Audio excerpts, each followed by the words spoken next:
Mr. President, today I want to spend a few minutes discussing a major crisis in this country that must be addressed. Tragically, in the United States of America, we now have 2.2 million people in jail. That is more people incarcerated than any other country on earth, including China, which is a communist authoritarian country 4 times our size. We have more people in jail than does China. Further, at a time of large deficits and a very large national debt, we are spending about $80 billion a year in federal, state, and local taxpayer money to lock people up. $80 billion a year to incarcerate people. Mr. President, our criminal justice system is broken, and we need major reforms in that system.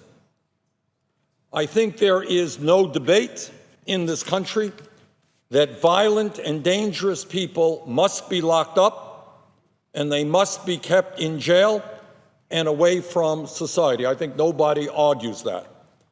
On the other hand, I would hope that there is also no debate that nonviolent people who have been convicted of relatively minor crimes, should not have their lives destroyed while they do time in prison, create an arrest record which will stay with them for their entire lives. The important point here is it is not just the year, the 2 years that somebody is in prison.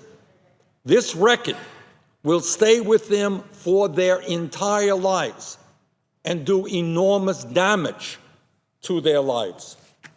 Mr. President, in 2014, there were 620,000 marijuana possession arrests. That is 1 arrest every minute. According to a report by the ACLU, there were more than 8 million marijuana arrests in the United States from 2001 to 2010. 8 million marijuana arrests, and almost 9 in 10 were for possession. Arrests for marijuana possession rose last year nationwide, even as Colorado, Washington, Oregon, Alaska, and the District of Columbia became the first states in the nation to legalize personal use of marijuana. And let's be clear that there is a racial component to this situation. Although about the same proportion of blacks and whites use marijuana, a black person is almost 4 times more likely to be arrested for marijuana possession than a white person. In other words, as we try to understand why our prison population today is disproportionately black and Latino, one of the reasons is that because of over-policed black neighborhoods, African Americans are much more likely to be arrested for smoking or using marijuana than will whites. And here's the simple truth. An upper middle class white kid in Scarsdale, New York has a much, much lower chance of being arrested for using marijuana than a low income black kid in Chicago or Baltimore. Those are just the facts.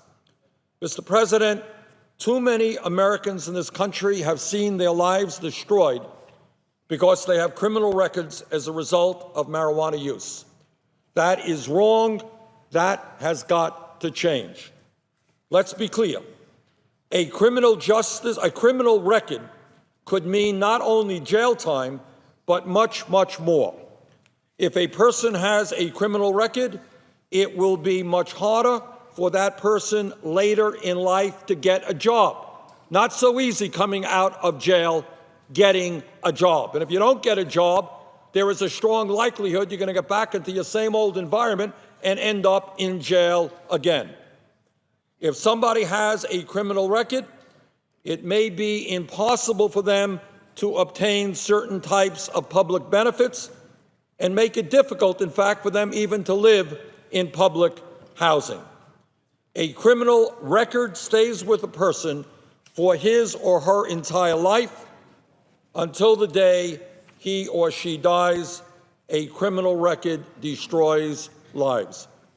Mr. President, right now, under the Controlled Substance Act, marijuana is listed as a Schedule I drug, meaning that it is considered to be a drug that is extremely dangerous. In fact, under the Act, marijuana is considered to be as dangerous as heroin. Now, I know there are conflicting opinions about the health impacts that marijuana may have, but nobody that I know seriously believes that marijuana is as dangerous as heroin. This is absurd. Nobody believes that. In my view, the time is long overdue for us to take marijuana off of the federal government's list of outlawed drugs. In my view, at a time when Colorado, Washington, Oregon, Alaska, and the District of Columbia have already legalized the personal use of marijuana, every state in this country should have the right to regulate marijuana the same way that state and local laws now govern sales of alcohol and tobacco.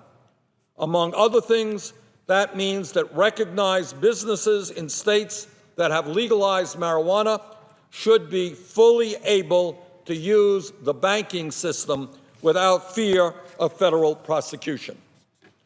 Mr. President, in response to the initiatives that Colorado and other states have taken, the Obama administration has essentially allowed these states to go forward and to do what the people in those states have chosen to do.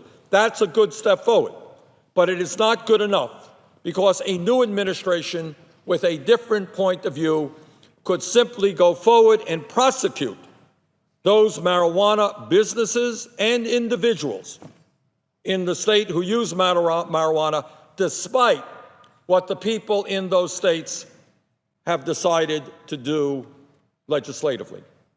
What I'm saying today is not that the federal government should legalize marijuana throughout the country. This is a decision for the states.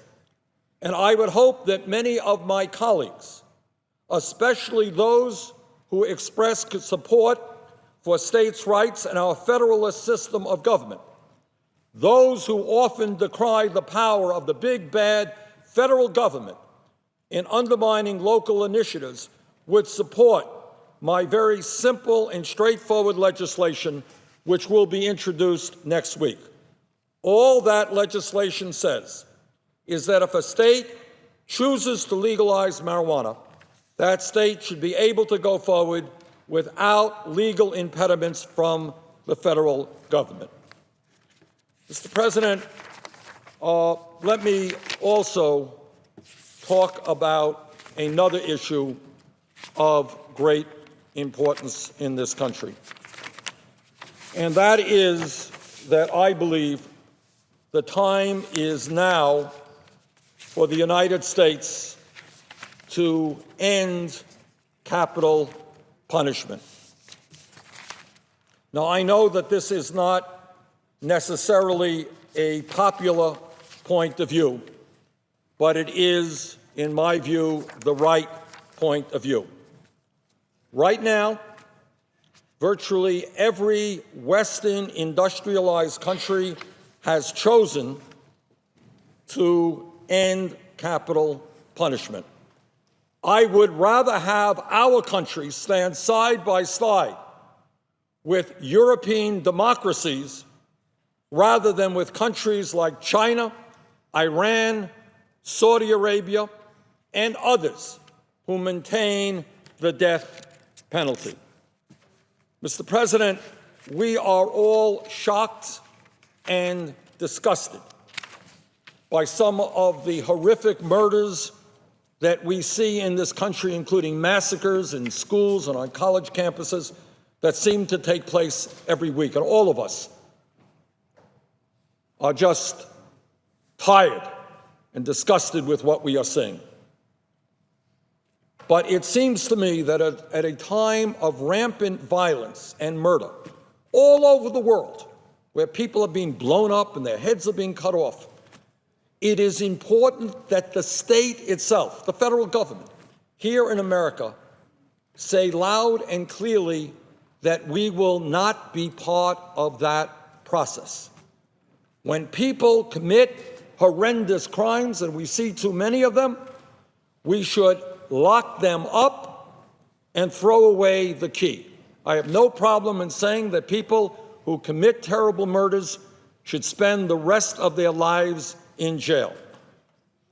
But the state itself, in a democratic, civilized society, should itself not be involved in the murder of other Americans. Now, I know that there are strong differences of opinion on this issue, and in fact, I think I am in a minority position.